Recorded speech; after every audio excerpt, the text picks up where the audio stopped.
ہاں تنقید ضرور کی جا رہی تھی ہمارے اداروں پر، ہماری فوج پر، ہمارے لوگوں پر کہ انتظار پنجوتا صاحب کے اغوا کرنے والے وہ ہیں، بہت بڑے نامور صحافیوں کی جانب سے بھی، لیکن کسی بھی شخص نے یہ الفاظ نہیں لکھے کہ اللہ کا شکر ہے کہ انتظار پنجوتا کے حوالے سے جو خدشات تھے وہ ختم ہوئے اور انتظار پنجوتا صاحب گھر پہنچ گئے ہیں۔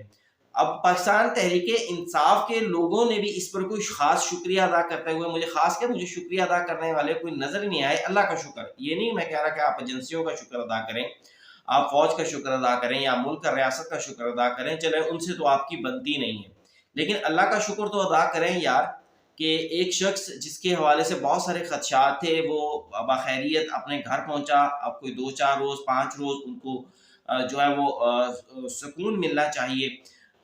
اب سب نے ظاہری بات ہے بمبارڈمنٹ شروع کر دی، کیونکہ ان کے نزدیک اس سارے واقعے کا ذمہ دار جو ہے وہ ہمارے ادارے ہی ہیں، لیکن دوسری جانب پولیس نے بھی اپنے سی ٹی ڈی اہلکار آصف اقبال کی مدعیت میں انتظار پنجوتا صاحب کے حوالے سے ایک مقدمہ درج کر لیا ہے۔ اب دیکھنا یہ ہے کہ آیا انتظار پنجوتا صاحب اس لڑائی میں شامل ہوتے ہیں یا نہیں ہوتے، وہ الزام کس پر لگاتے ہیں۔ ویسے ان کا جو ابتدائی بیان آیا ہے، میں نے کوئی سوشل میڈیا پر پڑھا ہے، براہ راست مجھ تک نہیں پہنچا، اس میں یہی کہا گیا کہ پاکستان تحریک انصاف کے لوگ کسی پر بھی الزام مت لگائیں، مجھے اغوا کاروں نے 2 کروڑ روپیوں کے لیے اغوا کیا تھا۔ اب ناظرین بات اور سوال یہ اٹھتا ہے کہ اگر انتظار پنجوتا صاحب کے حوالے سے اگر میں خاص طور پر بات کروں، انتہائی شریف النفس انسان ہیں، کبھی ان کے منہ سے میں نے وہ پاکستان تحریک انصاف والی جو باتیں ہیں نا کہ مار دیں گے، پھاڑ لیں گے، گالیاں گلوچ، وہ ان کے منہ سے کبھی نہیں سنی۔ اس لیے انتظار پنجوتا صاحب کے ساتھ یہ جو کچھ بھی ہوا ہے اس پر مجھے ذاتی طور پر افسوس ہے، ایسا واقعہ نہیں ہونا چاہیے تھا، چاہے جس نے بھی کیا، اس کے قطع نظر۔ تو ان کے ساتھ اس سارے واقعے کی، کیونکہ شریف النفس انسان تھے، میں مذمت کرتا ہوں، اور ایسا نہیں ہونا چاہیے تھا۔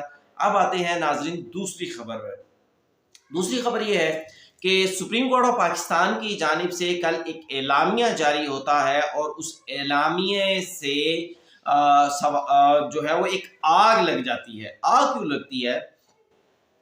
چیف جسٹس یحییٰ آفریدی مائی لارڈ جو ہے وہ کل ایک اجلاس کی صدارت کرتے ہیں لاہور جا کر، اور اسپیشلی لاہور میں جو کہ جیلز ریفارم سے متعلق ہوتا ہے۔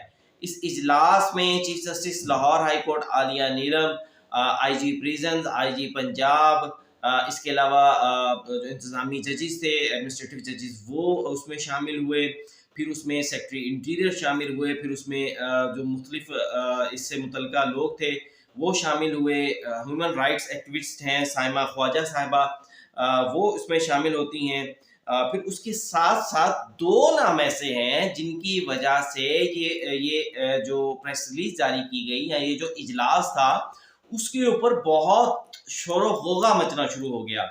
ایک تھے اس پریس ریلیز کے اندر لکھا گیا کہ اس اجلاس میں خاص طور پر 2 لوگ، ایک حکومت اور ایک اپوزیشن سے ان لوگوں کو منتخب کیا گیا، اجلاس میں بلایا گیا جو کہ جیل میں جنہوں نے کچھ وقت گزارا ہے۔ ایک تو پاکستان مسلم لیگ شہباز شریف صاحب جو آج کل وزیر اعظم ہیں، ان کے بڑے قریبی ساتھی مانے جاتے تھے، احد چیمہ، ساری ہسٹری ہمارے سامنے ہے، بیوروکریٹ ہیں، اور چلیں بیوروکریسی کے حوالے سے، ملک چلانے کے حوالے سے ان کے پاس بہت سارا تجربہ ہوگا۔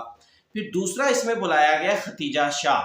ختیجہ شاہ بیسیکلی ایک فیشن ڈیزائنر ہیں، امریکن نیشنل ہیں، اور پھر اس کے علاوہ 9 مئی کے واقعات میں وہ ملزمہ ہیں۔ ابھی تک ان کی ضمانت ضرور ہوئی تھی، کوئی 6-7 مہینے وہ جیل میں رہیں، اور جس وقت وہ جیل میں بھی تھیں اس وقت بھی یہی کہا جاتا تھا کہ ختیجہ شاہ بہت پاورفل شخصیت ہیں، ان کی فیملی میں chief of the army staff بھی رہے ہیں، ان کے والد جو ہیں وہ پرین مشرف دور میں وزیر خزانہ بھی رہے ہیں، سلمان شاہ۔ پھر اس کے علاوہ ان کی فیملی میں بہت سارے لوگوں کا تعلق آرمی سے ہے، اور پھر یہ بات اس وقت بھی چلتی رہی کہ جتنا پریشر اسٹیبلشمنٹ کو ختیجہ شاہ کے حوالے سے آیا، شاید عمران خان کے حوالے سے بھی عوام کا پریشر ضرور ہے، لیکن پاورفل لوگوں کا اتنا پریشر نہیں تھا جتنا ختیجہ شاہ کے حوالے سے آتا رہا۔ لیکن اس کے باوجود اسٹیبلشمنٹ کا پیغام بڑا واضح تھا کہ جس نے بھی 9 مئی میں کردار ادا کیا ہے اس کے ساتھ کوئی نرمی نہیں برتی جائے گی۔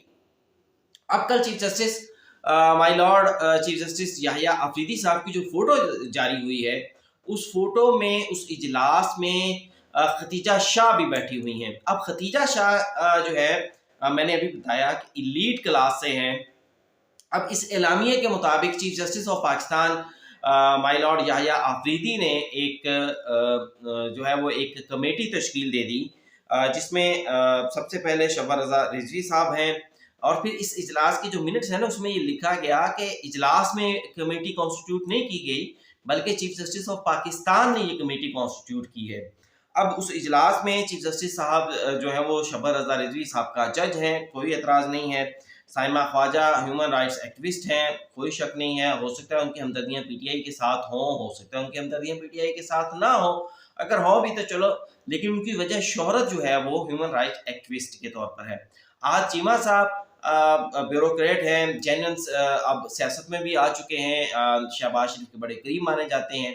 لیکن ختیجہ شاہ، ان کی شمولیت پر بہت سارے سوالات اٹھنا شروع ہو گئے ہیں، کیونکہ ختیجہ شاہ کے حوالے سے نہ وہ پاکستان تحریک انصاف کی سینیٹر ہیں، نہ رکن اسمبلی ہیں، نہ ٹکٹ ہولڈر ہیں، نہ ختیجہ شاہ جو ہے وہ پاکستان تحریک انصاف کی ایگزیکٹو کمیٹی میں ہے، نہ وہ جماعت جے یو آئی کی ایگزیکٹو کمیٹی میں ہے، کیونکہ آج کل تو جے یو آئی بھی اپوزیشن میں ہے، نہ وہ دوسری کسی ایسی سیاسی جماعت میں شامل ہیں.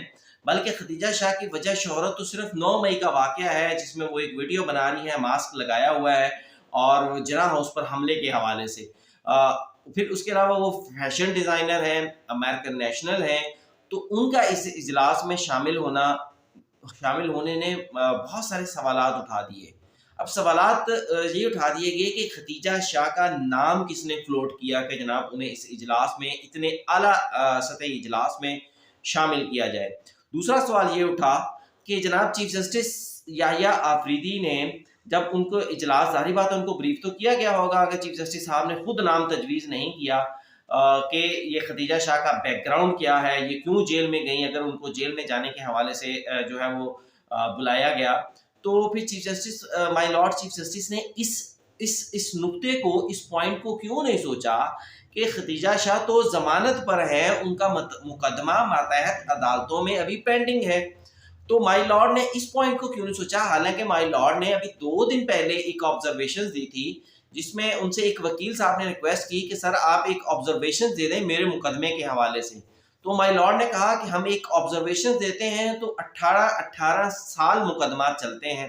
لیکن یہاں مائی لارڈ نے ایک تصویر جاری کی، ایک پریس ریلیز جاری کی، اور وہ بڑی کلیئر میسیج تھا کہ جناب ختیجہ شاہ کا پہنچ جو ہے وہ اب چیف جسٹس آف پاکستان تک ہے، براہ راست ہے.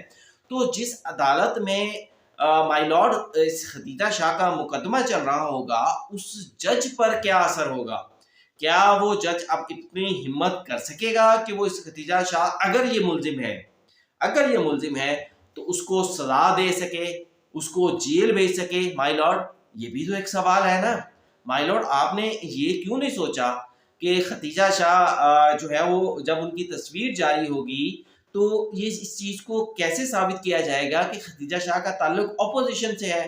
ہاں اگر ہے بھی تو وہ ایک سیاسی کارکن ہے. اگر آپ نے واقعی جیل ریفارمز کے حوالے سے کسی قیدی کو بلانا تھا تو میرے خیال سے ہمارے ملک میں تو بہت سارے سیاستدان ایسے ہیں جو جیل میں رہے ہیں. خواجہ سعد رفیق کو آپ بلاتے، جن کے حوالے سے کہا جاتا ہے کہ جناب انہوں نے آمروں سے بڑی لڑائی لڑی. رانا ثناء اللہ کو آپ بلا لیتے. اگر آپ سینیٹر کو بلا رہے ہیں یہاں چیمہ صاحب کو، تو رانا ثناء اللہ نے بھی بہت ساری اذیتیں سہی ہیں، جعلی مقدمات سہے ہیں، پرویز مشرف کے دور میں انہوں نے اذیتیں سہی ہیں. اور پھر اس کے علاوہ سب سے بڑھ کر ہمارے ملک میں پاکستان پیپلز پارٹی کے شریف چیئرمین آصف زرداری سب سے زیادہ تو جیل میں وہ رہے ہیں. اب سوال یہ اٹھتا ہے ایک اور کہ اگر ختیجہ شاہ جیل میں جائیں گی تو وہ کن سے ملیں گی؟ دیکھیں جیلوں میں اگر 1,08,000 کی فگرز تو آپ نے بتا دی، تو آپ نے اس چیز پر مائی لارڈ کیا ورکنگ کی کہ وہ 1,08,000 میں سے ایلیٹ کلاس کتنی ہے اور جو غریب لوگ ہیں وہ کتنے ہیں؟ میرے خیال سے 1,08,000 میں سے 1,07,000 شاید، یا شاید اس سے بھی زیادہ جو ہے وہ مڈل کلاس یا لوور مڈل کلاس یا غریب پسماندہ لوگ ہوں گے. جیلوں کے اندر ہمارے بہت سارے ساتھی ایسے ہیں جو کہتے ہیں کہ جب ہم جیلوں میں وزٹ کرتے ہیں، جو لوگ ہمیں بتاتے ہیں،